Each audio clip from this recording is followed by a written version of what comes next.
Heard on the amateur radio bands all around the world, broadcast weekly on low-power AM and FM stations all across the United States, and one of the first podcasts on the Internet. We are This Week in Amateur Radio, the worldwide premier amateur radio and technology news magazine and bulletin service of the air. Here are the stories for release around the earth as we come to air with edition number 1413 of This Week in Amateur Radio. The FCC warns the licensee on out-of-band transmissions. The FCC moves to ban foreign-made home and commercial routers, citing national security concerns. TAT-8, the first cross-Atlantic undersea cable, rises again. We will have the story. AMSAT announces that due to licensing restrictions, digital modes are not allowed on FO20. The Dayton Hamvention announces a theme for the 2026 show. We will tell you what it is. ICOM equips the National Radio Center at Bletchley Park in the UK with new radios. It's almost time for Europe's largest hamfest in Friedrichshafen, Germany. As the Canadian Public Weather Radio goes silent, the NOAA in the U.S. receives funding for new transmitters and to expand its reach. If you are looking for employment, the ARRL has job openings in Newington. The Hurricane WatchNet is looking for net control operators. A new documentary is in production looking at the history of MFJ. And a group charters a flight to the International Space Station from the European Space Agency. We will tell you who is going up in this week's report. These headline stories will come to you in a moment, along with this week's special features. We'll visit with Bruce Page, KK5DO, and get an update from AMSAT and what's new with all of those amateur satellites in orbit. Australia's own Arnold Bench Shop, VK6FLAB, and Foundations of Amateur Radio will present Part 17 of his ongoing Bald Yak radio project. This week he brings us Adventures in Radio Data Systems. Our own amateur radio historian, Will Rogers, K5WLR, returns with another new edition of A Century of Amateur Radio. This week, Will takes us back to 1924, where we find that a year or so after QST began its International Amateur Radio Department, amateurs were discussing linking amateur radio organizations around the world. In a speech at the Second ARRL National Convention in late 1923, Maxim said he believed it was time for an international meeting to organize something he called a World Amateur Radio League. This is where the International Amateur Radio Union was born. We will stop by and visit with Bill Sawyers, AJHB, in the DX Corner with all the latest news on DXpeditions, DX, upcoming contests, and more. That's all straight ahead as North America's premier amateur radio and technology news magazine and bulletin service, This Week in Amateur Radio, takes to the air right now. Reporting from our headquarters studio just outside of Albany, New York, where the weather has turned really chilly, we're below freezing again, I'm George, W2XBS. Reporting from our studios in beautiful Bradenton, Florida, where I continue to dodge lightning bolts during my pod activations, I'm Mike Nikolich, K9DX Mike. And reporting from our news bureau just outside Rochester, New York, along the southern shore of Lake Ontario, this is George, Kilo Charlie 2, Oscar X-Ray Juliet. And reporting this week from our news bureau in downtown Syracuse, New York, where March came in like a lion, but finally I see blue skies, hear birds chirping, and there's no more snow. Must be March is going to go out like a lamb. I'm Chris Perrine, KB2FAF. And reporting from our news bureau just outside Albany, New York, in the Geek Cave studios, I'm Rich Lawrence, KB2MOB. And reporting from our news bureau in Rochester, New York, along the southern shore of Lake Ontario, I'm Dave Wilson, WA2HOY. And reporting from our news bureau in Wisconsin, where it's officially the first day of spring, also known as Second Winter's Opening Ceremony, featuring flurries, false hope, and at least one guy grilling in shorts. For This Week in Amateur Radio, I'm Marvin Turner, W0MET. And reporting from our True New York News Bureau, where the snow is melted but nothing's green yet, I'm Eric, Kilo Delta 2, Romeo Juliet X-Ray. And reporting from our news bureau in Fayetteville, Arkansas, where snow is once again in the forecast, I'm Will Rogers, K5WLR. Isn't spring just around the corner?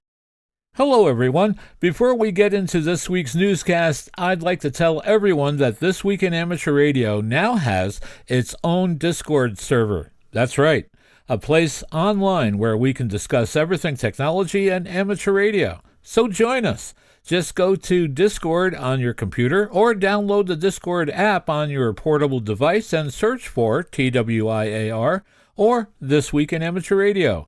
We look forward to seeing you on the new This Week in Amateur Radio Discord server. Leading off the news this week, the Federal Communications Commission has responded to a complaint involving a Pittsburgh, Pennsylvania amateur for operating outside the privileges of his technician class license and causing interference to local emergency service communications by transmitting on a public service frequency of 470.4375 MHz. With more details on this FCC action, we go to John Ross, KD8IDJ. According to a letter released by the FCC's Enforcement Bureau, agents investigating an interference complaint from Allegheny County Emergency Services determined that the interfering signal originated from the residence of David Knutson, KD3ASC, who also holds a GMRS license. The letter states that Knutson gave the agents a BTEC UV Pro handheld, which had been programmed to monitor the county emergency services frequencies, and agents determined that its audio relay feature had been activated, turning the HT into a simplex repeater that was retransmitting the Allegheny County channel. The letter concludes that Knutson, who is relatively a new amateur licensee, surrendered the radio to the agents, and who then verified that the interference to the Allegheny County system had ceased. The letter also notes that Knutson's BTEC radio was certified as a Part 90 private land mobile radio device, and that he was not licensed to transmit on the emergency services frequency. Knutson was warned that unauthorized operation and its associated harmful interference must not resume. He was given 10 days from the date of the March 25th letter to respond with a description of the steps he is taking to avoid a repeat violation. I'm John Ross, KD8IDJ. FCC agents determined that the interference signal originated from the residence of David Knutson, KD3ASC, who also holds a General Mobile Radio Service license, WSDQ 885. Amateurs are reminded to exercise care when programming non-amateur frequencies into their VHF-UHF radios and to ensure that transmitting on those frequencies is disabled. The FCC, Federal Communications Commission in the United States, has banned new foreign-made consumer internet routers over national security concerns. In an update on Monday to a list of equipment seen as not secure enough for use, the Federal Communications Commission added all consumer-grade routers made outside the U.S. It puts routers, which are used widely in homes and businesses, to connect computers, phones, TVs, and other devices to the internet, on a par with foreign-made drones, which were banned at the end of last year. Malicious actors have exploited security gaps in foreign-made routers to attack American households, disrupt networks, enable espionage, and facilitate intellectual property theft, the FCC said. While people will still be able to use foreign-made routers they already own, the ban applies to all new device models. The ban stems from growing concern over the last year that routers were a point of easy access for malicious actors. TP-Link, a router brand made in China that is a bestseller on Amazon, became the subject of some U.S. political anxiety last year after a spate of cyber attacks. Any new router made outside the U.S. will now need to be approved by the FCC before it can be imported, marketed, or sold in the country. In order to get that approval, companies manufacturing routers outside the U.S. must apply for a conditional approval in a process that will require the disclosure of the firm's foreign investors or influence, as well as a plan to bring the manufacturing of the routers to the U.S. Certain routers may be exempted from the list if they are deemed acceptable by the Department of Defense or the Department of Homeland Security, the FCC said. Neither agency has yet added any specific routers to its list of equipment exceptions. The FCC's move follows a decision on Friday by government agencies working on national security that internet routers made overseas pose unacceptable risks to the U.S. The FCC noted that malicious access to routers was involved in 3 cyber attacks referred to as Volt, Flax, and Salt Typhoon, aimed at U.S. infrastructure between 2024 and 2025. U.S. government investigations into those attacks blamed actors within or working on behalf of the Chinese government. The vast majority of Internet routers are assembled or manufactured outside the U.S., often in Taiwan or China. The FCC ban applies even if a router is designed in the U.S. but built abroad. Popular brands of routers in the U.S. include Netgear, a U.S. company which manufactures all of its products abroad. One exception to the general absence of U.S.-made routers is the newer Starlink Wi-Fi router. Starlink is part of Elon Musk's company SpaceX. The company says the Starlink routers are made in Texas. While you may have never heard of TAT-8, there is a good chance you have sent some data through it. TAT-8 was the 8th transatlantic communications cable and the first transatlantic fiber optic cable carrying 560 megabits per second on 2 fibers between Tuckerton, New Jersey and, thanks to an underwater splitting device, Widemouth Bay, England and Penmarch, France. Construction of the cable began in 1998. Later that year, the first call made by Isaac Asimov took place. The cable was retired in 2002. Now, Subsea Environmental Services is recovering the cable for recycling. The 6,000-kilometer cable was built by a consortium of companies including AT&T, France Telecom, and British Telecom. The 1.3-micron fiber used special optical repeaters about 40 kilometers apart and cost about $335 million, which would be just shy of $1 billion today. Designers were optimistic, with some claiming the cable would end the need for future cables, or at least that the cable would not reach capacity for 10 years or more. In reality, the cable was saturated within 18 months. Turns out the equivalent of 40,000 phone lines wasn't enough. In all fairness, the saturation might have been difficult to predict, but it may also have been hastened by the cable itself. In 1989, IBM funded a dedicated T1 link between CERN and Cornell University. 10 months later, Tim Berners-Lee would use this link to demonstrate his new development, the World Wide Web. According to Subsea Environmental Services, the cable still looked new after lying on the seabed for 4 decades. Fuji Oscar 29, otherwise known as FO-29 and JAS-2, the Japanese amateur radio satellite launched in August 1996, has entered a period of full sunlight, resulting in renewed and more frequent transponder activity. The inverting analog transponder operates with an uplink passband of 145.900 through 146.000 MHz lower sideband, and a downlink of 435.800 through 435.900 MHz upper sideband, along with a CW beacon at 435.795 MHz. The satellite's 1-watt PEP output is shared across the 100 kHz bandwidth, making careful power management essential for all users. Although the FO-29 linear transponder is technically capable of passing narrowband digital signals such as FT8, FT4, PSK31, or Olivia, such operations are not permitted under the satellite's original licensing from Japanese authorities. The transponder is explicitly licensed for SSB and CW modes only. This restriction stems from the satellite's operational permit issued by Japan's Ministry of Internal Affairs and Communications, which does not authorize digital emissions on the linear transponder frequencies. Operators attempting digital modes risk non-compliance with international amateur radio etiquette and could contribute to transponder overload, distortion, or temporary shutdowns, issues exacerbated by the high duty cycle nature of many digital signals. AMSAT urges all users to limit their operations on FO-29 to SSB and CW and to practice good satellite etiquette as follows. Use the minimum power necessary to produce a readable downlink signal. Ensure your downlink signal strength does not exceed the CW beacon level. Monitor the transponder before and during your transmission. If the beacon weakens or the passband becomes noisy, reduce power immediately. Keep signals clean and within the passband. Share the limited resource responsibly so that the maximum number of amateurs worldwide can enjoy FO-29 while it remains active. With the satellite now enjoying extended full sunlight operation in 2026, this is an excellent time to explore its capabilities through permitted modes. Experimentation with unauthorized modes is discouraged to preserve the satellite's health and comply with licensing. ARRL is seeking talented individuals to join our team and help advance the amateur radio service. We are currently hiring for several impactful positions. RFI Lab Engineer.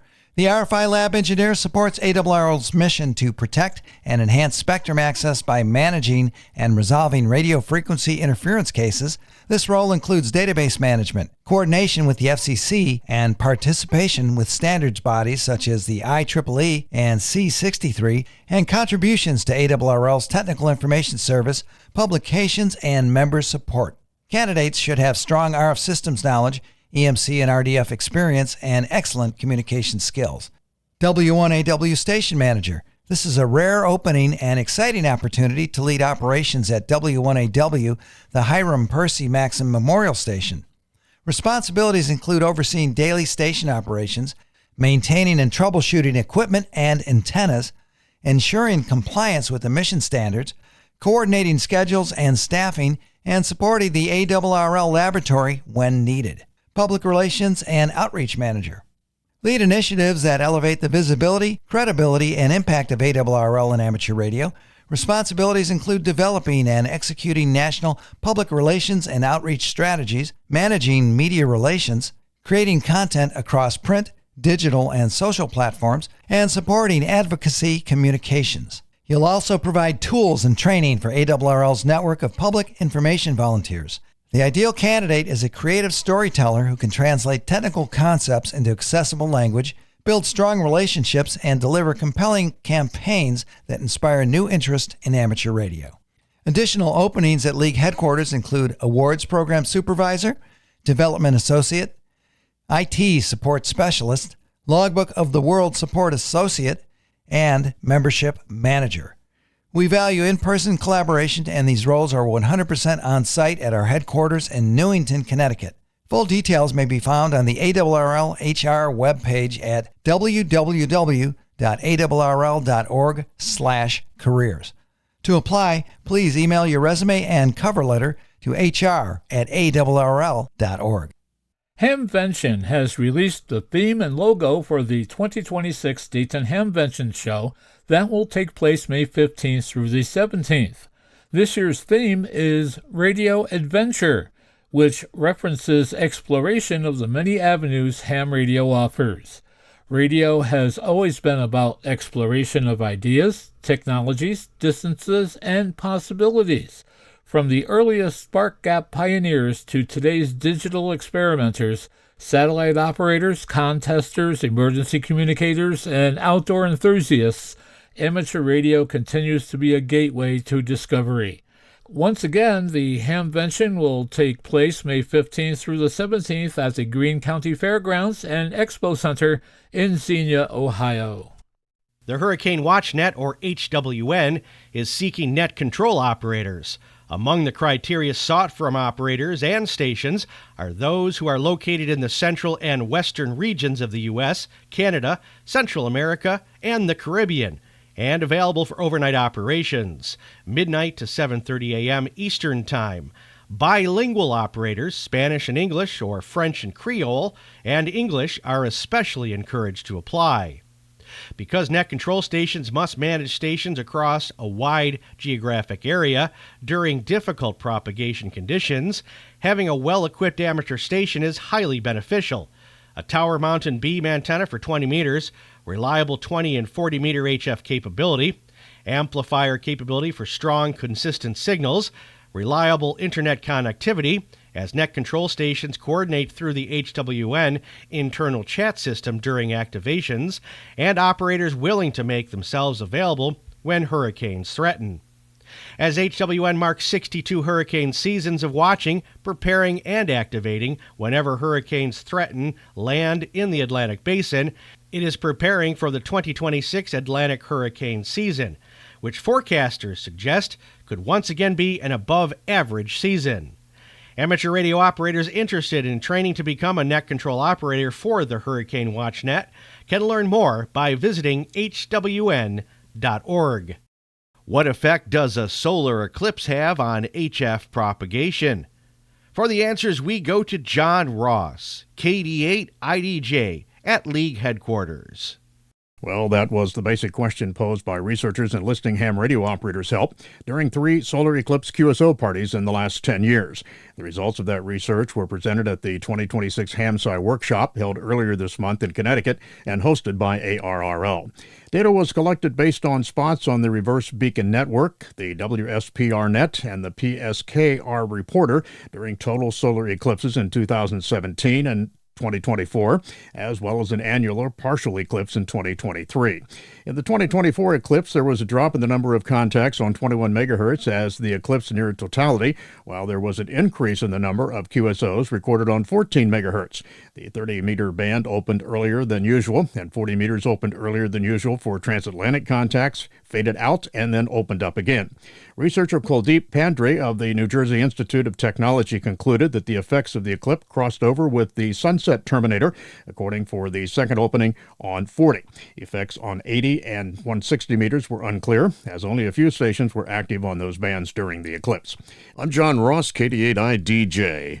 It was also noted that there were differences in results between 2017 and 2024, attributed to the different phases of solar cycle 25.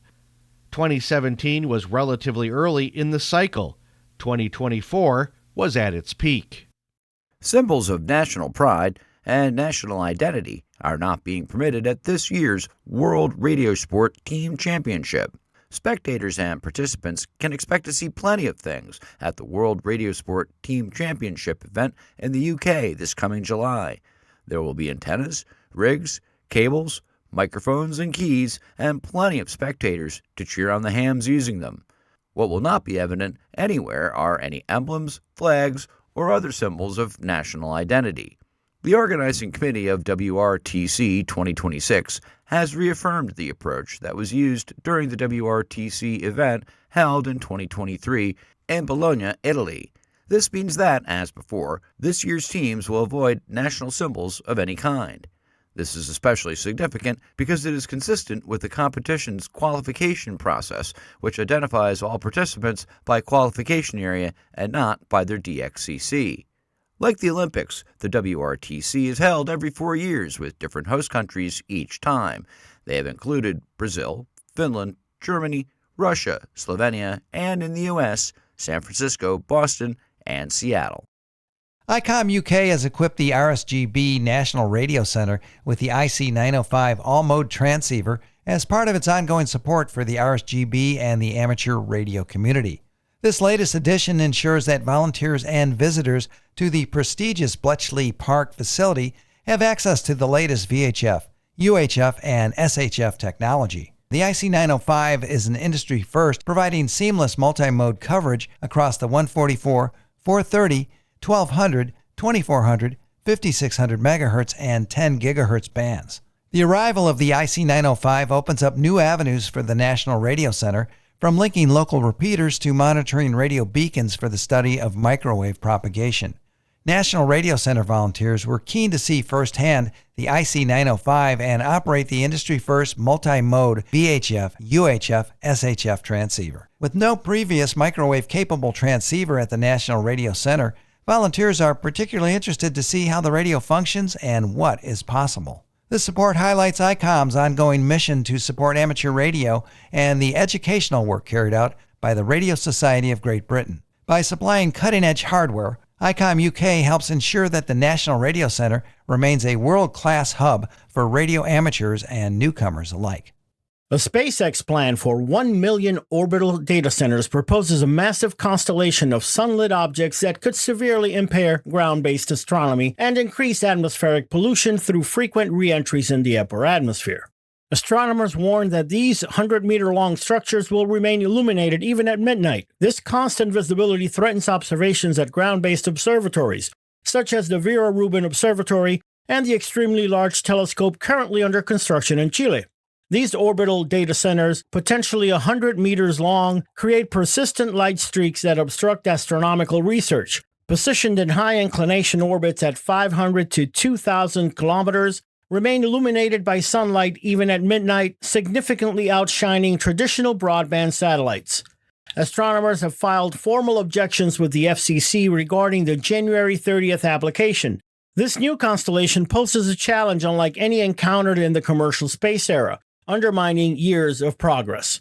Further, this much hardware results in one spacecraft burning up in the atmosphere every 3 minutes. This mass incineration releases dangerous concentrations of aluminum oxide and lithium, potentially depleting the protective ozone layer and altering global temperatures. Environmental experts highlight risks, but the FCC's fast-track approval process bypasses standard environmental reviews, placing the burden of proof on the scientific community to prevent damage. Filmmaker Preston Booth from Starkville, Mississippi, was hired to shoot a small portrait documentary about a local businessman to celebrate his 82nd birthday.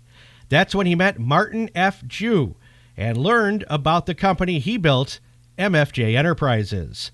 According to a post on Reddit, Booth said that once I got to meet Martin and the team, I realized that their story really deserved a feature-length production to best tell their story, and I've been moonlighting this project in my free time ever since. Booth said that he spent a significant amount of time with Jew and his family, friends, and staff. Booth learned about his background, how he grew up, what drew him into amateur radio, and why he started MFJ. He learned that Martin grew up in a family that owned a small grocery store, developed a love of radio at a very young age, and had to build his own equipment from spare parts supplied by a local electronics repairman because his family was poor. After earning his master's degree from Georgia Tech, he moved back home to run the family store so his brother could take time off to travel. It was there that he learned the fundamentals of running a business, marketing, and client relations.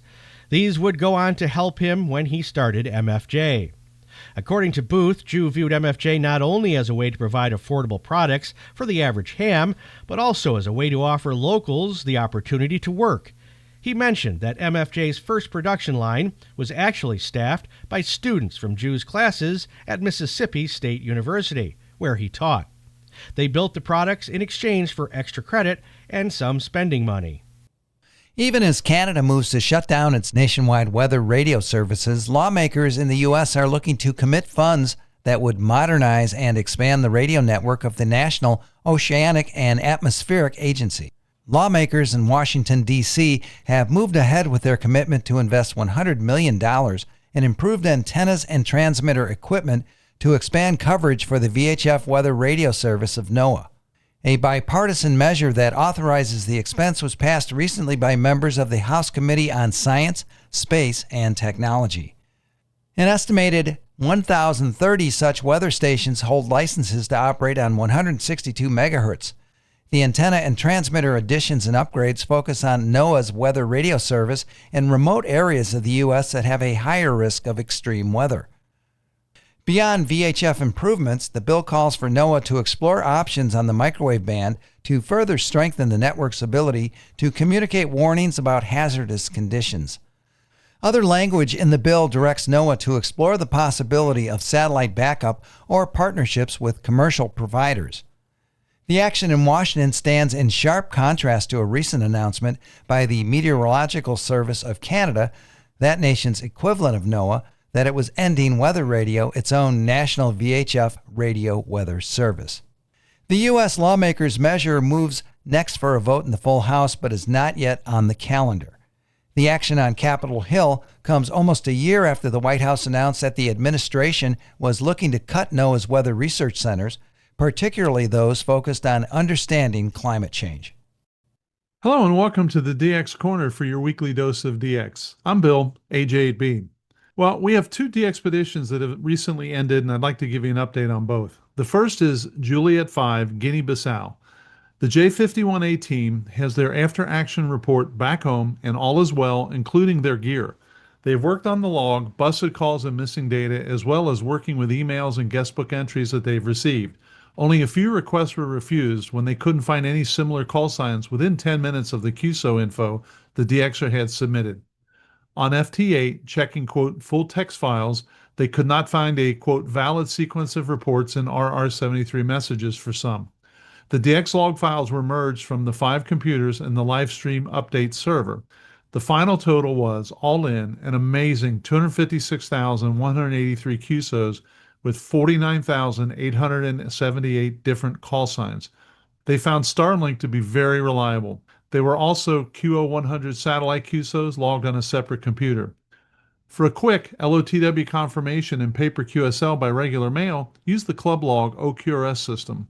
And you can get more information on the J51 Alpha QRZ.com page. And that was truly an amazing DXpedition. Well done. And we have a second one that just wrapped up, the Austral Islands, which is Fox Ocean Stroke Alpha. The Tango X-Ray 5 Echo United DXpedition to the Austral Islands has officially ended operations. On March 24th, the team began dismantling most antennas, keeping only one station active until the evening. By 6 p.m. local time, they went QRT. Despite challenges posed by weather and antenna limitations, the expedition achieved a total of 59,000 QSOs. Early the following morning, the team planned to depart their location and head to the airport, marking the start of their journey home. So an excellent job from the Austral Islands to that group. Well done. The following DX information comes from Bernie, W3UR, editor of the Daily DX, the Weekly DX, and the How's DX column in QST. If you would like a free 2-week trial of the Daily DX, your only source of real-time DX information, just drop me a note at thedxmentor@gmail.com. So first, we have an update on the Charlie Yankee Zero Sierra DXpedition from Sable Island. The CY0S DXpedition started operations from Sable Island on March 18th at 2140 Zulu. Although they intended to use Super Fox mode on FT8, technical issues led them to operate in Fox and Hound mode instead. All 5 stations are now active and a live stream is available via Club Log. And as I check the cluster right now, they are all over the place. So if they don't have them in the log, get them. The next is from Africa, Botswana Alpha 2. Remo Hotel Bravo 9 Sugar Hotel Delta is currently operating from Botswana under the call sign Alpha 255 HD. Yes, that is 255 HD. Having previously been active as Zulu Sierra 2 stroke HP9 SHD earlier in March. He expresses gratitude to Alpha 2 November Echo Whiskey, John, for assistance with his licensing renewal. Remo operates in casual holiday style using an FT891 radio and an EdFed antenna for 40, 20, 15, and 10 meters. So far, he's been reported on FT8 on 20, 15, and 10 meters. QSL cards can be sent via Bureau or direct. Bangladesh is ongoing, and if you follow me, you know I haven't worked them yet, and I haven't heard them yet, so I'm itching to get them. Sierra 2, Bangladesh. The guys are currently off the air as the team is further investigating a noise problem at their QTH. They may have found the issue and are addressing it at this minute. They say QRX and hope to be back on shortly with better receivability. Well, frankly, they are on right now, so they must have got it resolved. Another one I don't have. Not that this is all about me, but Macau, X-Ray 9. The X-Ray 9 Whiskey team has begun operations on March 22nd, just before 0900 Zulu. They have been reported on FT8 on 15, 20, and 30 meters and 20 CW. They have 8 rigs, and they're getting the rest of the antennas built, so you're going to hear from those guys. Then we have Tango 31, Central Kiribati.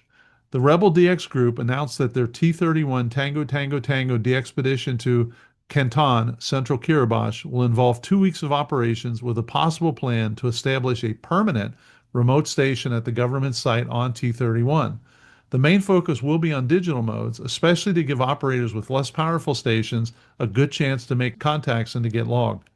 Duplicate QSOs are not a concern. Participants are welcome to call repeatedly until their contact is verified. The team will also have 1 CW and 1 sideband station active.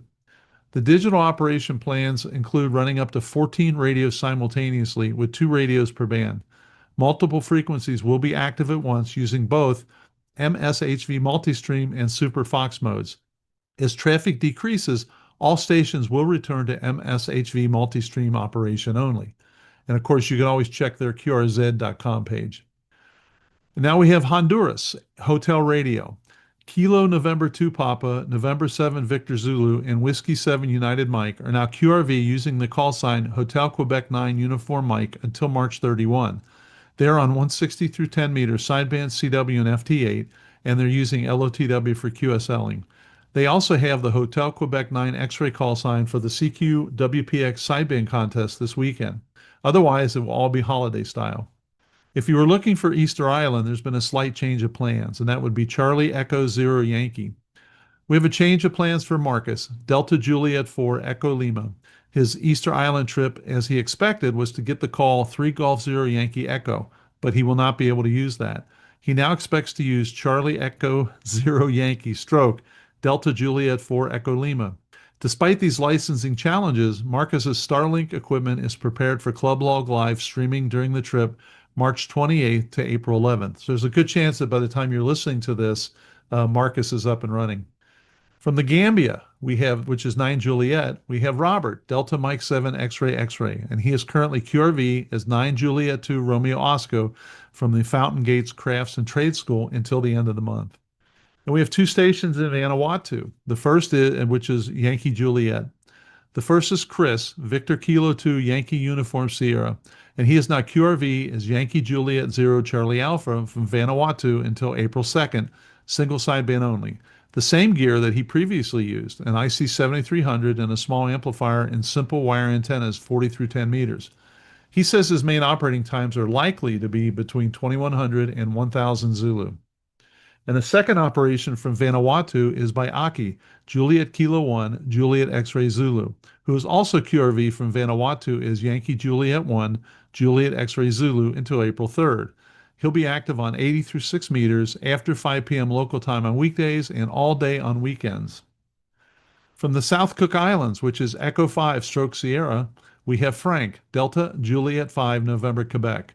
Frank will be operating as E51 Alpha November Quebec from Rarotonga, South Cook Islands until the end of March. He will operate on CW and sideband in holiday-style operations, running 100 watts and a short G5RV antenna at 15 meters of height.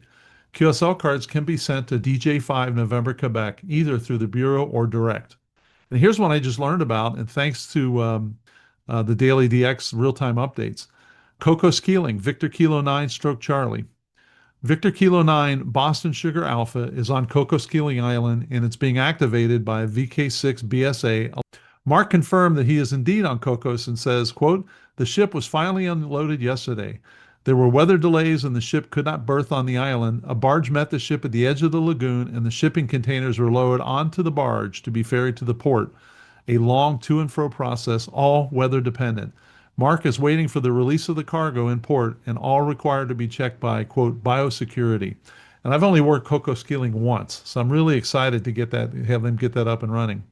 This week, the DX Mentor YouTube channel will feature George, KJ6VU of Ham Radio Workbench fame, with a discussion of his station controller and his new product, iShare Radio. It's really interesting and it's fascinating what they're trying to do. So give it a watch and let me know what you think. And that's on the DX Mentor YouTube channel. Until next week, this is Bill, AJB, saying 7-3, and thanks to my XYL Karen for her love and support. I hope to hear you in the pile-ups. Have a great DX week. Welcome to the 52nd segment of Ham Radio History, a century of amateur radio, Ham's organizations, events, inventions. I'm Will Rogers, K5WLR.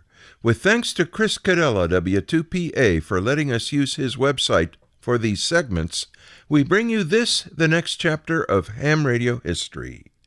April in Paris. A year or so after QST first began its International Amateur Radio Department, amateurs were discussing linking amateur radio organizations around the world. In a speech at the second ARRL National Convention in late 1923, Maxim said he believed it was time for an international meeting to organize something he called a World Amateur Radio League and asked the members to submit their ideas for the ARRL board to consider. ARRL Secretary and QST Editor Kenneth Warner echoed the sentiment, declaring that international amateur radio has arrived and we need an International Amateur Radio Relay League, which ARRL would play a part in organizing. The League had just completed a major restructuring, adopting a new constitution on 18 December 1923. After the war, a new board of 17 directors at large had been elected in a poll of the entire membership. While this had worked fine for a while, especially in getting things going again after the shutdown, it failed to provide regional representation. The organization had grown quite a bit in 4 years, and it was time to fix this deficiency. The new constitution provided for one director from each of the 10 ARRL divisions, plus a general manager for Canada. These positions would be filled in an election to be held in April 1924, the ARRL's 10th anniversary year. As international amateur radio communication took off, Maxim set sail for Europe to confer with its counterparts from other national amateur radio organizations. In Paris on 12 March 1924, the group held a dinner for him, organized and chaired by Pierre Corre, chairman of the Inter-Society Committee formed by the 3 French radio societies during the transatlantic tests. The dinner was also an international amateur radio meeting, the first of its kind, and included representatives from 9 countries: Belgium, Canada, France, Britain, Italy, Luxembourg, Spain, Switzerland, and the United States. Denmark, unable to send a representative, sent a letter of support. After dinner, Corre called the meeting to order and spoke in high praise of the ARRL and its president, saying the rest of the world looked to the League for leadership in organizing international amateur radio. Maxim followed with a direct call for the establishment of an international amateur radio organization. Everyone in attendance naturally agreed. That was what they had assembled for, and Maxim was asked to organize a committee to begin the process. 2 days later, the Temporary Committee of Organization, a group of representatives from each of the countries present at the dinner, met to work out preliminary details. They elected Maxim president and Corre secretary, and decided to name the new entity the International Amateur Radio Union.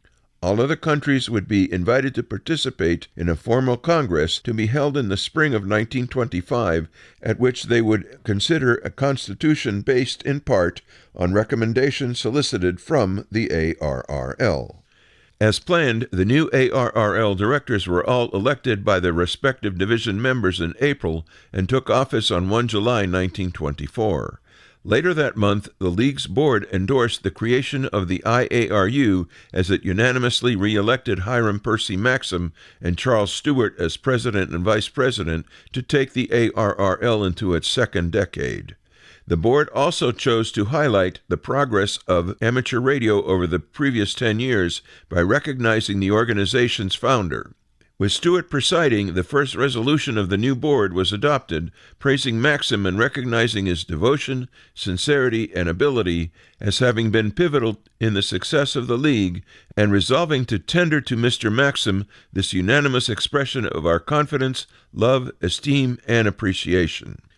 The first and organizing Congress of the International Amateur Radio Union was set to run from 16 to 20 April 1925 in Paris.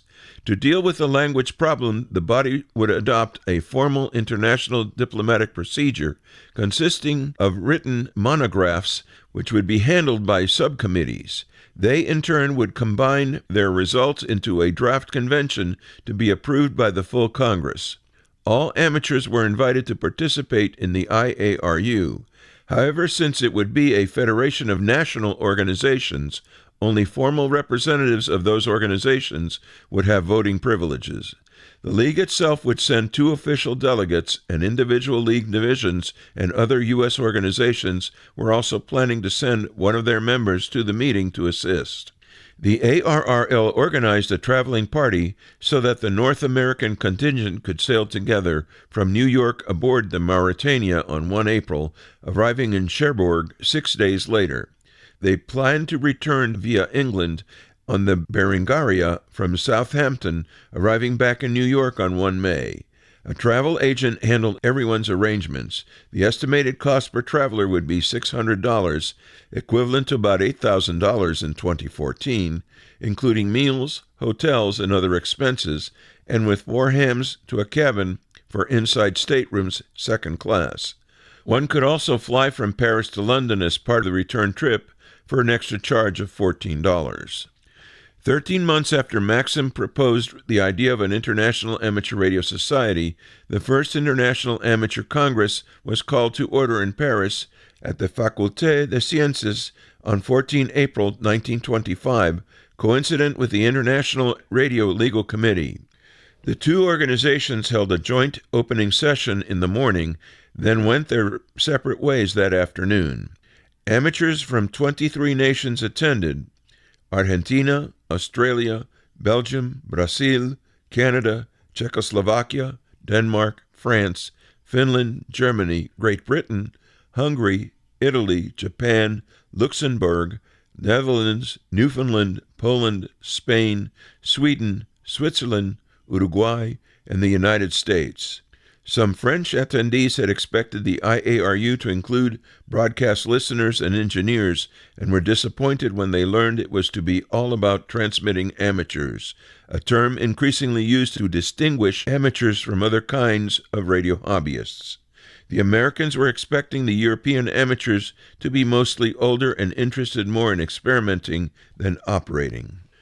This was all wrong, the French amateur, when we really found him, and all the rest of them are just like ourselves, a noisy, happy bunch of key-pushers of our own age, tooting whistles and discussing circuits and talking QST English, bless 'em, wrote Warner.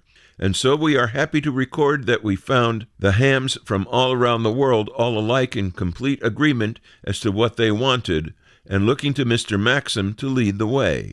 In addition to Maxim and Warner, the North American delegation included Mrs. Maxim as interpreter, Jimmy Morris, 4IO, and Gordon Haidt, 4BQ, Southeastern Division, Lloyd Jacquet of New York City, editor of Amateur Radio Magazine, Major Bill Borrett, C1DD of Halifax, and L. Reed, 8AR, representing Newfoundland. After the opening joint session, subcommittees were formed to take on various organizational tasks. Each would operate democratically with one vote for each represented country. Subcommittee 1 dealt with formation of the IARU itself. Its 50 members decided that headquarters would, at least temporarily, be located in the U.S., presumably since the ARRL was being used as an organizational model and would be providing its initial operational capability. QST was named the official organ of the IARU, and it would debut an IARU news column in its July issue. The basic outline of a constitution was handed to the subcommittee members on 16 April. Maxim, Metzger, and Warner worked on a draft late into the evening at the Hôtel de Louvre. A large group of hams then commandeered a flock of typewriters and stayed up all night working to produce enough copies of the Constitution in English and French for distribution to all the delegates the following morning. A full IARU Constitution is printed in June 1925 QST on page 14. Warner skipped 3 meals in the process. The 19-country delegates of the subcommittee reviewed and approved the draft, and later the full Congress did the same. The following day, the first IARU officers were elected by the delegates in a strictly ham meeting reeking with international good fellowship, wrote Warner. We'll continue this segment next week. Included in this material are quotes from the following: J.K. Bowles, The Ham Lets Loose Both Barrels, QST, November 1923, page 12. K.B. Warner, International Amateur Radio, Editorial, QST, February 1924, page 7. K.B. Warner, Our New Constitution, Editorials, QST, February 1924, page 7. H.P. Maxim, The International Amateur Radio Union, QST, May 1924, page 16. K.B. Warner, Election Results, QST, June 1924, page 19. K.B. Warner, The Annual Board Meeting, QST, September 1924, page 22. K.B. Warner, All Aboard for Paris, QST, March 1925, page 26. K.B. Warner, International Amateur Radio Union formed, QST, June 1925, page 9. With a tip of the TWIAR cap to Chris Cadella, W2PA, for allowing us to use his website, Ham Radio History, A Century of Amateur Radio, Ham's Organizations, Events, Inventions. I'm Will Rogers, K5WLR, reporting for This Week in Amateur Radio. Foundations of Amateur Radio. While spending some quality time discovering what I don't know about GNU Radio, I explored the notion of attempting to at least understand a little more about how an FM signal works. Depending on your background, the letters FM mean different things. In amateur radio, it's a way to encode information, generally audio, using something called frequency modulation. Outside the hobby, the letters point at commercial broadcast radio. While the two are related, they're not the same thing. In amateur radio use, FM is a single channel of mono audio. However, in commercial broadcast radio, there's a whole lot more going on. Interesting because it gives you ready-made access to a composite signal that's just complicated enough to be challenging without being so complex that you need to spend hours on understanding the thing. In essence, a commercial FM broadcast signal is multiple channels encoded in a specific and documented way. This is helpful since you can compare the documentation against ready-made examples and replicate the process for yourself. In case you're new here, I'm in the process of building a radio system in software using GNU Radio in a project called Bold Yak. Specifically, the Bold Yak project aims to create a modular, bidirectional and distributed signal processing and control system that leverages GNU Radio. It's called Bold Yak because by the time I'm done, the yak is likely well and truly shaved. One of the easy things to forget when you're using GNU Radio Companion is that the blocks you're connecting together on the screen into a flow graph actually represent software generated when you either build or run the flow graph. This code is currently generated in either Python or C++, making me wonder, what does the code look like? And more specifically, what code would be needed to decode FM? It turns out that an old friend, the pysdr.org website, has a whole chapter dedicated to this process. Chapter 18, the end-to-end example, details how you can decode one of the channels embedded within a commercial FM broadcast, the RDS or Radio Data System signal. If you're not familiar, the pysdr.org website represents a whole book about software-defined radio and Python. It goes into as much or as little detail as you want to explain how this whole software malarkey works, and takes you by the hand down the path of discovery. So, armed with a working example, I followed along the bouncing ball and made a working RDS decoder, and, I think, understood most of it. There's a few interesting wrinkles that I've contacted the author, Dr. Mark Lichtman, about, and we'll see what comes of that. Here's the kicker. The author, who is also a senior member of the GNU Radio team, started with a GNU Radio flow graph and reversed engineered what was happening to get to the point of the code that's available in pysdr.org Chapter 18. This is significant because it creates a relationship between the code I have in front of me and the code generated by GNU Radio, which means that when I start with a new flow graph, not only do I know the steps required, I also know that the outcome is predetermined, as in, I already know that there's a solution. Having professionally written software for over 40 years, I can tell you that this is not often the case. I realize that I can search the internet for an RDS decoder flow graph, but that's unlikely to get me to a better understanding of what GNU Radio is doing. Once I've clarified with the author, I'll add the code to my GitHub project, 50 Things You Can Do with a Software-Defined Radio, specifically receive road traffic information, since, among other things, that's carried by RDS. As an aside, Roden Schwartz have a lovely YouTube video on the topic, Understanding the Radio Data System, which is giving me a whole set of ideas about things we might attempt with amateur radio repeaters. But that's a story for another time. Meanwhile, have you considered what other signals exist on the RS spectrum that you might want to decode and how you'd go about this? I'm Ono, Victor Kilo 6, Foxtrot Lima, Alpha Bravo. Astronauts prepared the International Space Station for the addition of a new solar array on the first U.S. spacewalk in almost a year. Expedition 74 crewmates Jessica Meir and Chris Williams, KJ5GEW, ventured outside of the space station's Quest airlock at 12:52 UTC on Wednesday, March 18th, to install a mount for an advanced power-producing solar panel. The pair worked on the left or port side of the space station's backbone truss, where they first assembled and then attached the bracket structure that will support an ISS rollout array, or IROSA, to be installed on a future spacewalk.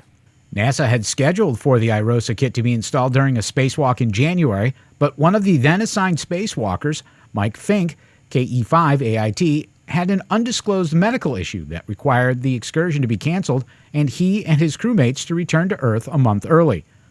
The space station's original solar arrays have degraded, having exceeded their 15-year service life. When all of them are in place, the new IROSAs will increase the orbiting lab's electricity supply by 20% to 30%. The additional power on the ISS will help support expanded commercial activities and the upcoming transition from the ISS to commercially operated space stations. Wednesday's spacewalk ended at 1954 UTC, 7 hours and 2 minutes after it began.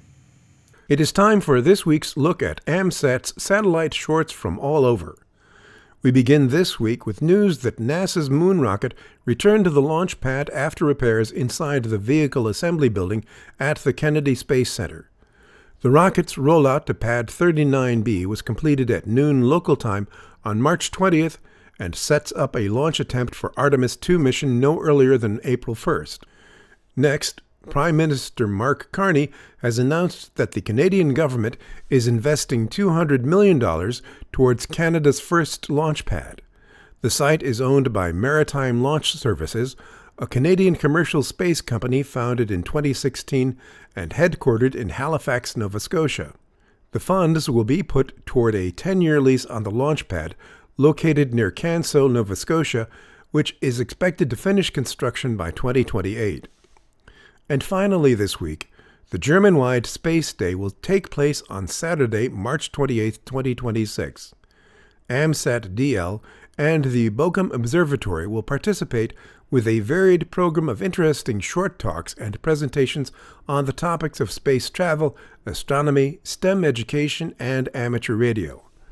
At the same time, an ESERO Family Day will take place on this day from 11 a.m. to 5 p.m.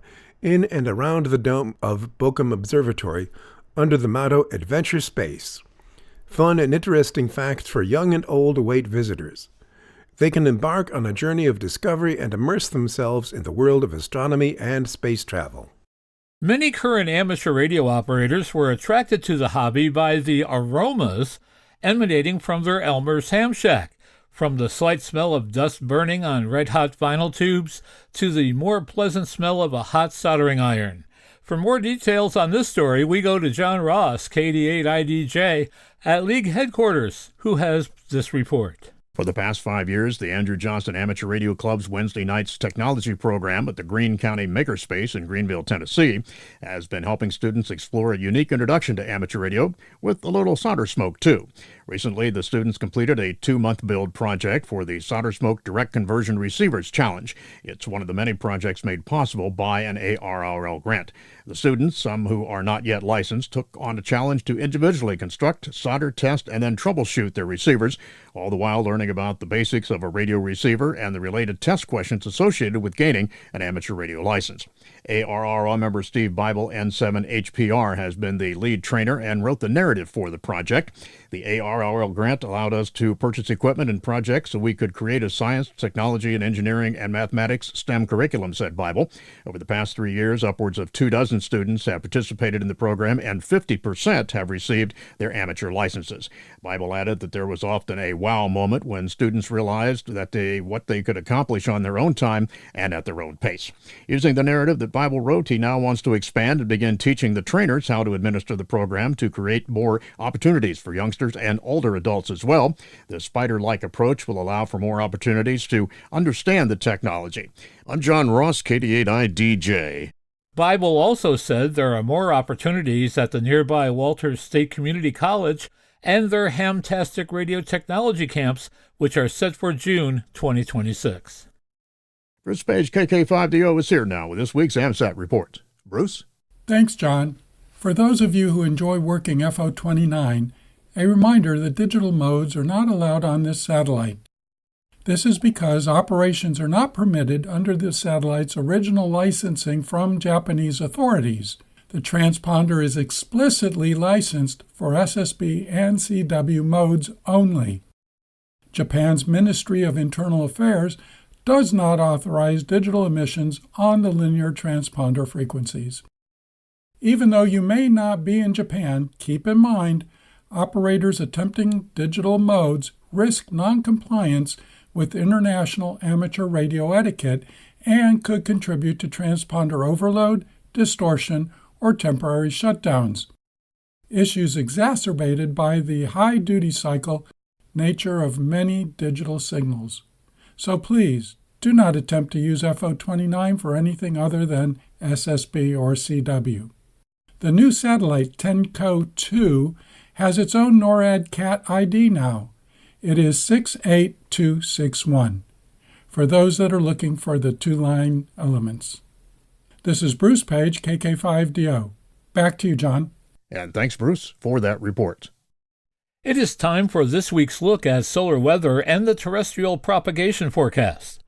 The largest event of the period was a C3.7 flare on March 25th from region 4400. Region 4403, which was numbered last period, is the suspected source of several flares observed beyond the limb prior to its rotation onto the disk. Due to its proximity to the northeast limb, foreshortening continues to prevent a definitive characterization of its complexity and extent. The remaining disk regions exhibited varying degrees of decay and evolution. Region 4397 has dissipated into a small unipolar group, while region 4398 underwent penumbral decay. Region 4399 remained largely stable, though. It continues to fluctuate between a unipolar and bipolar state due to the short-lived trailing spots. Significant internal changes were noted in the more complex groups. Region 4400 experienced extensive reconfiguration and flux emergence and gained a gamma configuration. Region 4401 exhibited persistent flux emergence and an expansion of penumbral area in its trailing spots. Region 4402 showed a decline in its leader spot cluster. No Earth-directed coronal mass ejections were observed in the available coronagraph imagery. Solar activity is expected to be low with a chance for M-class minor to moderate flares all the way through March 28th. For the first several hours of the reporting period, solar wind parameters reflected the continued waning influence of a negative polarity coronal hole high-speed stream. During this time, solar wind speed decreased from approximately 550 kilometers per second to 515 kilometers per second. On March 25th, a transient coronal mass ejection began its passage through the near-Earth environment. It was accompanied by a rise in solar wind speed to a peak of 633 kilometers per second. Solar wind parameters are expected to remain mildly enhanced as current influences diminish. Additional enhancements are anticipated on March 26th, following the arrival of another component of the March 22nd coronal mass ejection. Following this passage, a gradual return to a nominal slow speed regime is forecast through March 28th. For more information concerning radio propagation, visit the ARRL Technical Information Service, read a quick guide to HF propagation using solar indices, and check out the propagation page of Carl Lewetzel-Swab K9LA. And this reminder, for custom propagation charts, visit the VOA-CAP Online for Ham Radio website. Just ahead in radio sport this week, March 27th to 28th, it's the Sasquatch Stomp, that is CW. March 28th to 29th, the CQWWWPX contest, single sideband and phone. March 28th and 29th as well, the Africa All Mode International DX contest, CW phone and digital.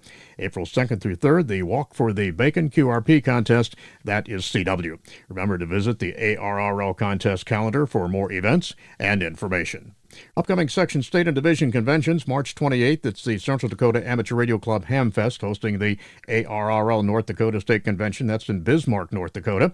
April 4th, the RARS Fest hosting the ARRL Roanoke Division Convention. That's in Raleigh, North Carolina. And April 10th to the 11th, the Greene County Hamfest hosting the ARRL Oklahoma Section Convention. That's in Clearmore, Oklahoma. Remember to search the ARRL Hamfest and Convention database to find more events in your area. And this quick reminder, the deadline for completed projects for the ARRL Student Coding Competition is Tuesday, March 1st, 2026. The competition, which began on January 1st, challenges young amateur radio licensees to create a mobile app that ARRL can build on to offer members with appropriate attribution. A winning entry will be awarded a prize of up to $25,000. Visit coding.arrl.org for details. The International Amateur Radio Union Satellite Frequency Coordination Committee has recently completed frequency coordination for 2 CubeSat missions, Taiwan's Lilium 4 and Montenegro's Luca 01. These coordinations ensure that the satellites can operate without interfering with other space-based communications, paving the way for their upcoming launches and contributions to scientific research, education, and ham radio communities worldwide. Lilium 4, a 6U CubeSat developed by National Formosa University, is set to enhance amateur radio connectivity and optical experimentation in space. The satellite, with call sign BN0YCA, will feature a 1200 bit per second AX.25 APRS digipeater on 145.825 MHz for global intercommunication among radio enthusiasts. It also includes UHF telemetry downlink at 437.850 MHz and a high-bandwidth S-band downlink at 2405.0 MHz for monitoring an onboard optical payload. Additional capabilities involve a VU repeater with uplink at 145.980 MHz and downlink at 435.250 MHz, plus GNSS positioning using the L1 signal at 1575.42 MHz. The mission focuses on student-led studies of space-to-ground optical signal acquisition, with unencrypted telemetry encouraging public participation in decoding and link budget validation. IARU coordination for Lilium 4 was finalized on January 31, 2026, following a submission in late December 2025. The satellite is slated for launch no earlier than mid-March 2026 aboard a SpaceX rocket from Vandenberg Space Force Base, targeting a 510-kilometer polar orbit. Luca 01 represents Montenegro's entry into amateur satellite technology, spearheaded by Montenegro Space Research. This one CubeSat is designed for educational outreach, equipped with a charged particle sensor and a miniature camera to capture Earth's surface images. It will transmit special slow-scan television images and telemetry data to engage radio amateurs, students, and schoolchildren, using an open protocol for easy reception with affordable equipment. The mission aims to inspire young people in amateur radio and space science, including efforts to image various orbital objects. Downlinks have been coordinated on UHF frequencies, 437.180 MHz primary and 436.150 MHz spare, employing GMSK modulation at rates between 2.4 kilobits per second and 19.2 kilobits per second. Coordination was completed on March 13, 2026, after an application submitted on February 6, 2026. Luca 01 is planned for a Roscosmos launch from the Vostochny Cosmodrome into a 500 to 600 kilometer sun-synchronous orbit. From June 26 through June 28, 2026, the amateur radio community will gather for the 49th time at Ham Radio in Friedrichshafen, Germany, one of Europe's largest ham fests. Under the motto, Discover the Sky, Amateur Radio meets Astronomy Europe's largest amateur radio exhibition and is taking a step further and shining even brighter with an Astro Trade Fair, which will be held concurrently for the first time on Saturday, June 27th, 2026. We look forward to welcoming renowned companies, new ideas, and a full 3-day program. The worlds of amateur radio and ionospheric science came together once again on March 14th and 15th at the 9th Annual HAMSAT Workshop. To tell us more about this year's workshop, we go to League headquarters, where John Ross, KD8IDJ, files this report. This year, HAMSAT 2026 was hosted by ARRL and held at Central Connecticut State University, just minutes away from ARRL headquarters in Newington, Connecticut. HAMSAT, the Ham Radio Science Citizen Investigation Program, encourages radio amateurs to collect data that scientists use in their research on ionospheric phenomena. This year's workshop featured 17 oral presentations, 3 tutorials, 5 demonstrations, and 31 posters, and through researchers from Virginia Tech, St. Francis University, Dartmouth College, Boston College, and others. ARRL CEO David Minster, NA2AA, welcomed participants at the conference opening, followed by Dr. Nathaniel Fussell, W2NAF, lead organizer of the HAMSAT community, who set the stage for the weekend's activities. The keynote speaker at Saturday evening's banquet was NASA astrophysicist and citizen science officer Dr. Mark Kuchner. The workshop also included a field trip to tour ARRL headquarters, and attendees were invited to participate in late-night operating from the iconic W1AW station. One overriding theme of the conference was that you don't need to be a physicist to contribute to valuable data. HAMSAT's basic personal space weather station, which costs about $100, can observe space weather effects both as a single-point measurement and as part of a larger distributed network. The group has made data collection fun with such activities as the Solar Eclipse QSO Party and Meteor Scattered QSO Party. One presentation demonstrated how ham observations and measurements captured ionospheric effects during 2 recent solar eclipses. At Sunday morning's poster session, University of Scranton student Owen Rozansky, KD3ALD, described a project to develop a dashboard of HF contesting, DXing, and general operations using data from the Personal Space Weather Station and other remote sources. The project is intended to enhance the real-time propagation assessments sought by amateur radio operators. For many participants, the chance to operate from W1AW was a highlight of the weekend. ARRL Senior Director of Marketing and Innovation Bob Interbitson, NQ1R, described the atmosphere at the station as energetic. All 6 guest operating positions were occupied until closing time at 11:30 p.m. on Saturday.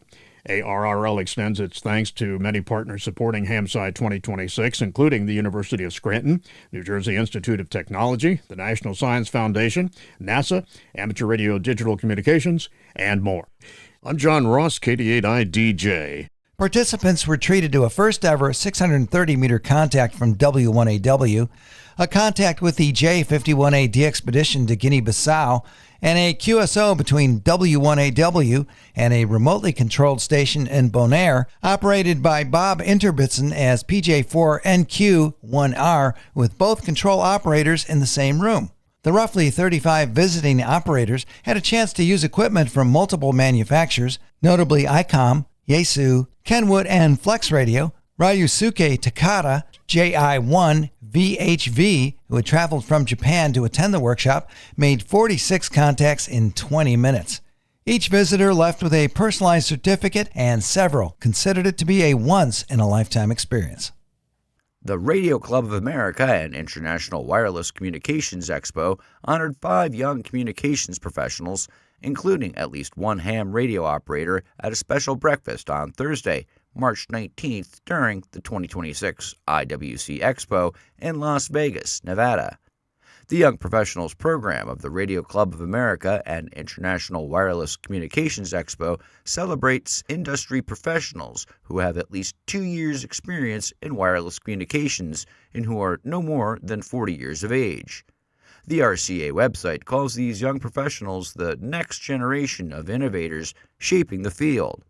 This year, the program recognized at least 1 amateur radio operator, Andy Hyun, Kilo Alpha 6, November Delta Yankee, a telecommunications system engineer in the Interoperable Radio Systems Division of the County of Los Angeles Internal Services Department.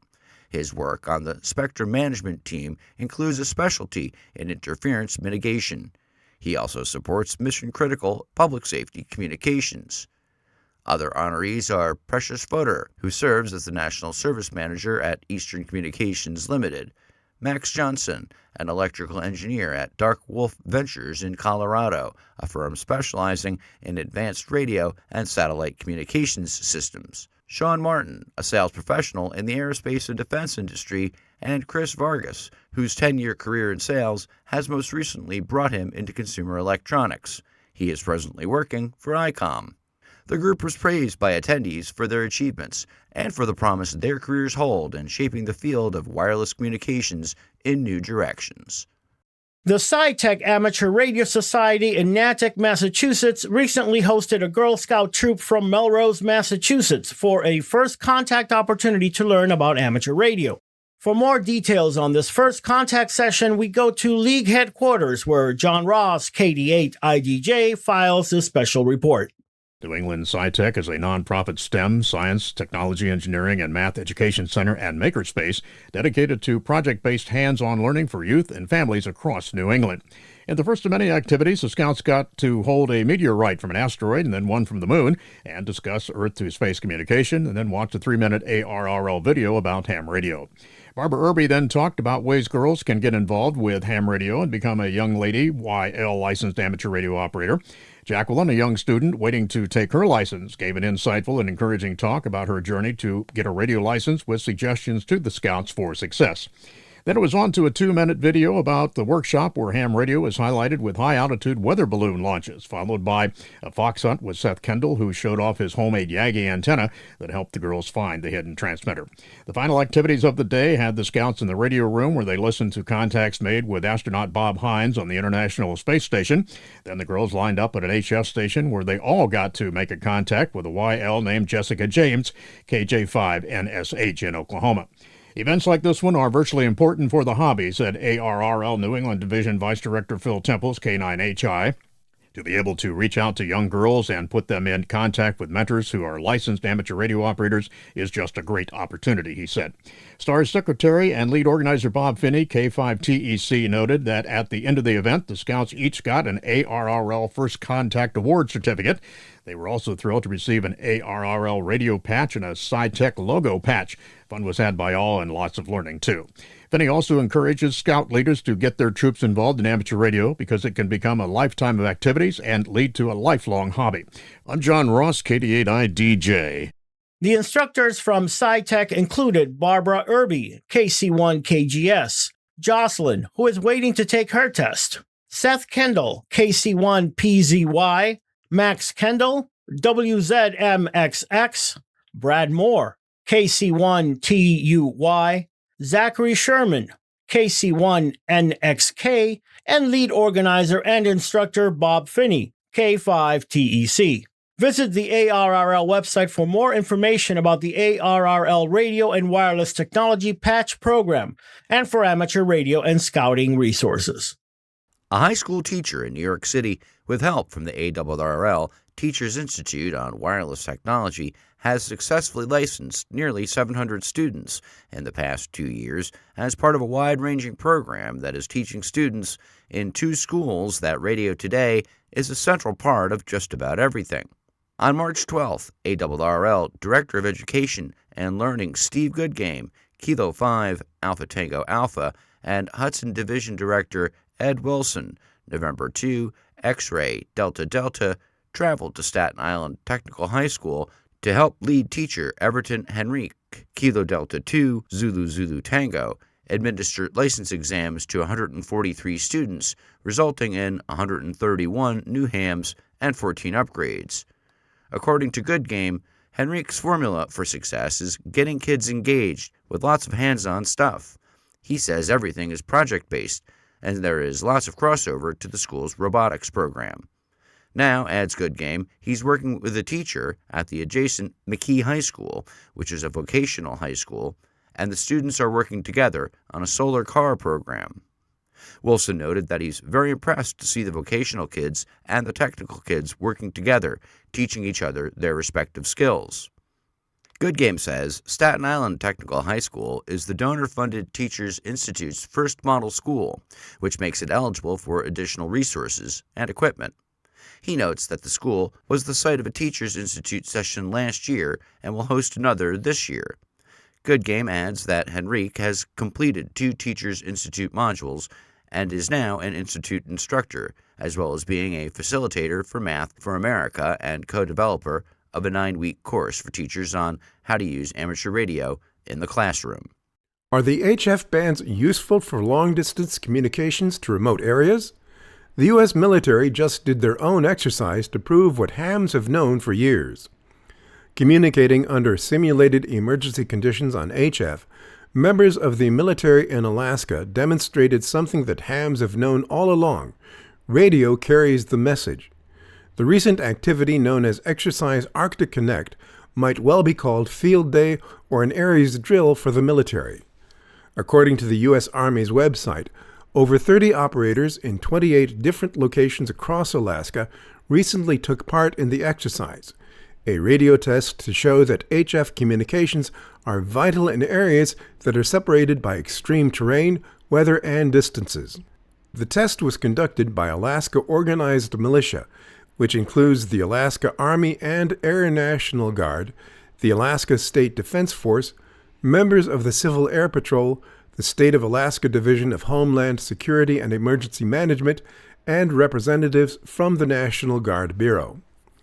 Colonel Christy Brewer, Alaska National Guard Director of Joint Operations, said, "Our responsibility is to the people of Alaska. That means ensuring we can maintain command and control across a state where terrain, weather, and distance test every system. This exercise validates the partnerships and redundant pathways that allow us to respond decisively when communities need us." Australian company Advanced Navigation has successfully demonstrated its inertial-centric intelligent navigation as part of the United States Army's All-Domain Persistent Experiment, showing the company's technology has the ability to provide reliable, high-accuracy navigation in Global Navigation Satellite System or GNSS degraded and denied conditions. Unlike conventional systems reliant on GNSS or magnetic compasses, Boreas D90 determines true north through Eurocompassing, using ultra-sensitive fiber-optic gyroscopes to detect the Earth's rotation. This enables independent, high-confidence navigation, even when external GNSS signals are compromised. In today's contested environment, the adversary will deny, degrade, and spoof GNSS signals. Relying on a single technology for navigation is a mission-ending vulnerability, said Chris Shaw, Advanced Navigation's CEO. The only path to operational advantage is an intelligent, multi-sensor fusion, anchored by a resilient inertial core. We deliver this with our sophisticated Australian AdNav intelligence software. Advanced Navigation said the next experiment will include partners within the United States Air Force's 746th Test Squadron and the Joint Navigation Warfare Center, the U.S. Army Combat Capabilities Development Command, and the Army Test and Evaluation Command. Advanced Navigation looks forward to returning in 2026. Geoff G4FKA has recently been awarded the first supreme level of the Worked All UK and Crown Dependency Prefixes Award. This award was introduced in 2025, and as Geoff says, the series is good as it makes us go back to basics, working our own local stations often overlooked in the hunt for DX. In recent years, he has started claiming awards such as DXCC, WAS, and WAZ, among others. In late 2024, Geoff started taking an interest in the various on-the-air programs such as Castles, Parks, and Summits. He found he was spending more time on 40 meters hunting the UK activators, and this in itself increased the number of UK prefixes being worked, along with the many special event calls that had appeared during the year. When the Worked All UK and Crown Dependency Prefixes Award series launched, it was obvious to him that he should see what prefixes he had already worked in 2025 and then spend more time seeking out the remaining UK stations. RSGB Awards Manager Lindsay Pennell, GI3KME, says this is a substantial achievement requiring dedication, perseverance, and a good understanding of propagation for intra-G working. Lindsay adds, this award series is available to all radio amateurs and shortwave listeners in the UK and worldwide. I've received applications from as far afield as Japan and the USA.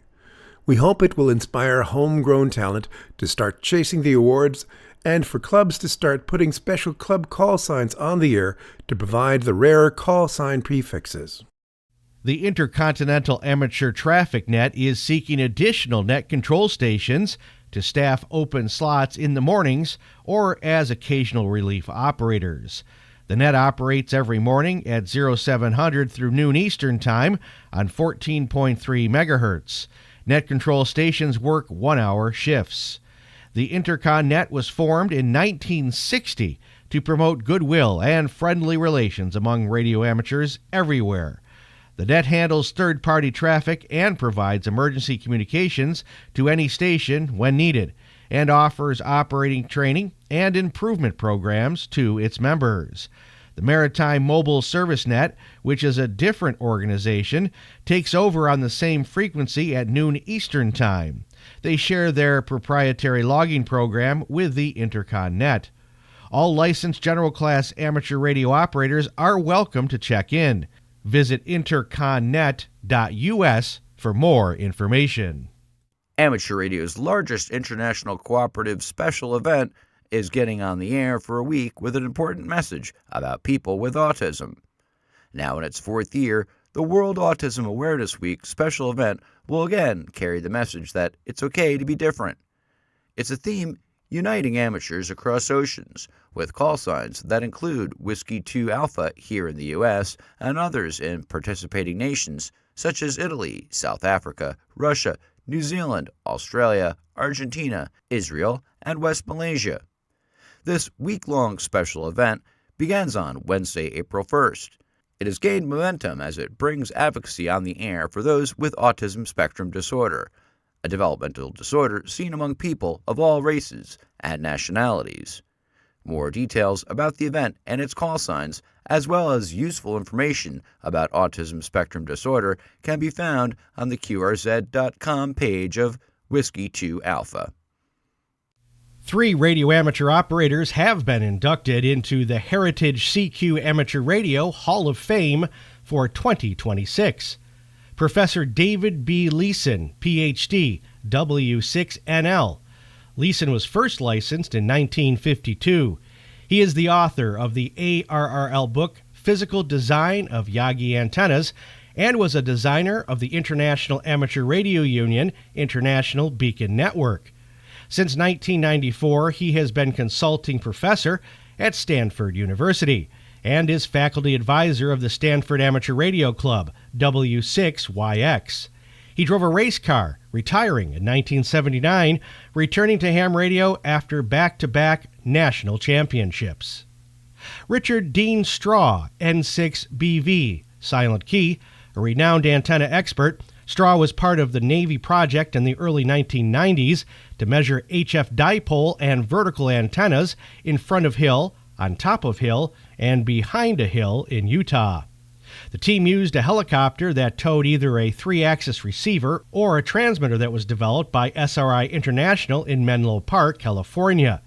This system was used for measuring and verifying antenna performance, mainly for the military. Straw retired from the staff of the ARRL, the National Association for Amateur Radio, in 2008, following 15 years of service as the Senior Assistant Technical Editor. While working for the ARRL, Straw edited 5 editions of the ARRL Antenna Book, the most of any named editor, 4 volumes of the ARRL Antenna Compendium, editions 4 through 7, and several editions of the ARRL Handbook. He became a Silent Key in 2025. Dr. Jose Otis Vicens, NP4G, first licensed at the age of 16, Otis, known to his friends and fellow operators on the air as NP4G, developed a passion for amateur radio. Born and raised in Humacao, Puerto Rico, he is the only amateur radio operator in his family. Otis later moved to the United States to study biology at Purdue University, where he became active with the W9YB Amateur Radio Club. Otis is very active in Puerto Rico's ham radio scene. He is past president of the Puerto Rican Amateur Radio League and is currently president of the International DX Association. Otis also received the 2026 Amateur of the Year Award from the Dayton Hamvention. You can read more about the 2026 inductees at the Heritage CQ Amateur Radio Hall of Fame, created by CQ Magazine and currently administered by the K8CX Ham Gallery. A Weekly Net has begun exploring how amateur radio can provide mentorship at historically black colleges and universities in the U.S. The OMIK Amateur Radio Association has launched the first of its Tuesday night nets designed to build connections with historically black college and universities throughout the U.S. The Ham Radio Organization was originally created in August of 1952 as a welcoming group for black amateurs seeking membership without having to face discrimination.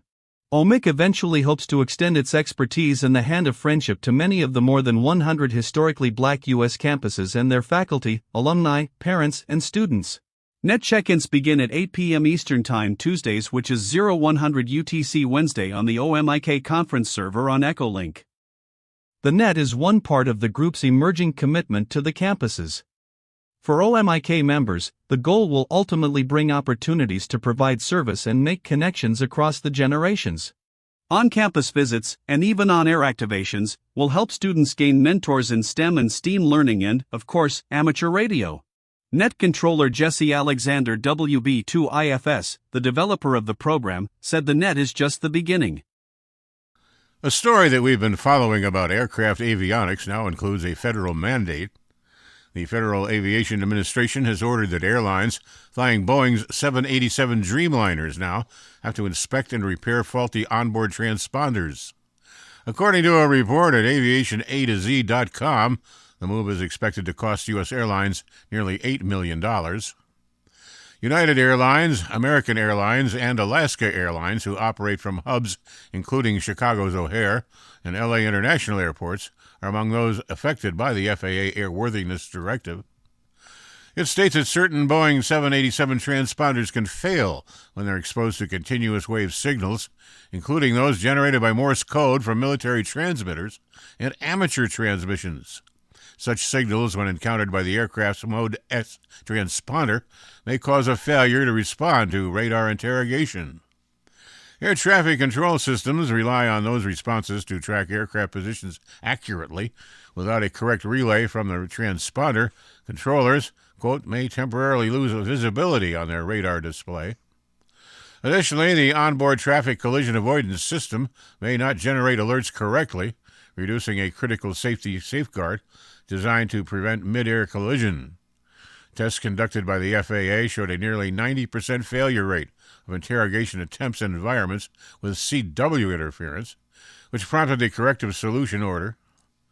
The directive applies globally to Boeing 787 aircraft equipped with the affected transponder model.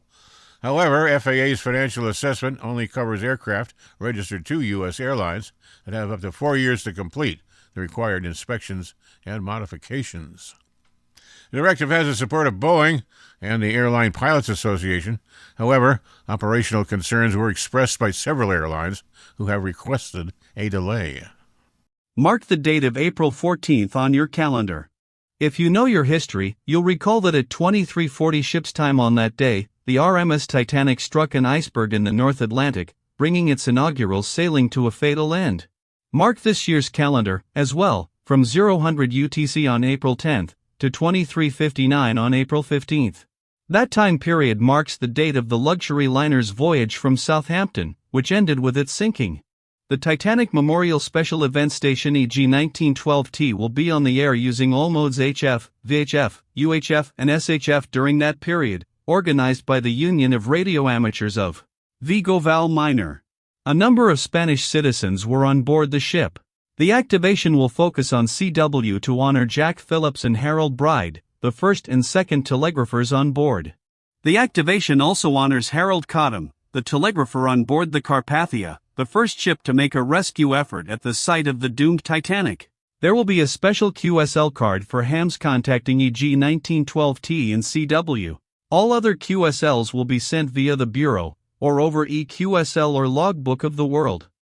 According to the New York Times, the Voice of America broadcast service, which had been shut down amid controversy last year, is headed back into service. Judge Royce C. Lamberth of the U.S. District Court in the District of Columbia reversed actions taken last year by the Trump administration to shutter the Voice of America and ordered VOA's journalists to return to work and the news service to resume broadcasting. Judge Lamberth had earlier ruled that the appointment of Kari Lake was illegal, hence voiding all layoffs and shutdowns which she made. The Voice of America, founded in 1942 to combat Nazi propaganda in World War II, had been broadcasting in 49 languages to over 360 million people around the world when it was shut down. If Judge Royce's ruling stands, their goal is to return to that level. The Voice of America Museum, an amateur radio club in Westchester, Ohio, a popular attraction during Hamvention, is not connected with or affected by this current situation. And our final story this week tells us how a group is chartering a flight to the space station. Here's the story. The European Space Agency has announced plans to charter a flight to the ISS for its astronauts and some international partners. Just 2 years before the International Space Station's scheduled retirement, it is expected to receive a crew of European astronauts delivered via chartered SpaceX Crew Dragon mission. Joseph Ashbacher, Director General of the European Space Agency, said at a March 19th press briefing that the ESA was chartering the flight to give the agency's astronauts an experience aboard the ISS to conduct research before the spacecraft is decommissioned and deorbited in 2030. The trip by the provided institutional crew is being proposed for early 2028. The ESA expects to include international partners in the mission, but has not named any potential partner nations, nor has it said how many non-ESA astronauts would be included. Both the UAE and Australian Space Agency's websites report that agreements were signed in recent years, with the European Space Agency committing to deeper collaboration in space exploration initiatives. This Week in Amateur Radio is holding open auditions for news anchors for the weekly national worldwide amateur radio news service. If you have a good radio voice and can reliably read provided news copy, we are looking for you. This, of course, is an all-volunteer position. An amateur radio license is not required. You must have a high-quality microphone, headset mics are not used, and be familiar with audio editing software to record and edit your finished news stories before uploading. If you would like to try out for a weekly or bi-weekly anchor position with North America's premier amateur radio news on air and podcast, please send an email to our producer, George, W2XBS. You can include a sample MP3 of yourself reading news copy sent as an attachment to W2XBS77@gmail.com. That's whiskey, the number 2, X-ray Bravo Sierra 77 @gmail.com. Be sure and use Anchor Audition in the subject line. Please include your phone number and a good window of time for a callback to discuss your submission and our operating logistics to see if This Week in Amateur Radio is a good fit for you. We hope to hear from you soon. This Week in Amateur Radio is heard on nets and repeater systems all around the U.S. and around the world on great operations like WA0RCR from the center of the U.S., Wentzville, Missouri, where This Week in Amateur Radio is proud to be part of the legendary Gateway 160-meter net report each weekend. Many of the news and information items heard in this edition of This Week in Amateur Radio have been provided by the American Radio Relay League, the ARRL Audio News Service, and the ARRL Letter, AMSAT, the Radio Amateurs of Canada, the Shortwave Listening Post, the Federal Communications Commission, the Radio Society of Great Britain, and Ofcom, the South African Radio League, the International Amateur Radio Union, the Wireless Institute of Australia and the Australian Communications and Media Authority, the New Zealand Association of Radio Transmitters, the Amateur Radio Newsline, the Rain Hamcast, Eric Guth, 4Z1UG and QSO Today, QRZ.com, the International Telecommunications Union, the 425DX News, Parks on the Air, and the Soda Reflector, and various news sources on the Internet. With special thanks to all our weekly news sources and to you, our listeners, that wraps up this edition of This Week in Amateur Radio. If you'd like to write to us, you can find everything you need, including archive editions of the news service, at our website at twiar.net. And now, for all of us at This Week in Amateur Radio headquarters and our news team around the world, this is Chris Perrine, KB2FAF, wishing you a 73.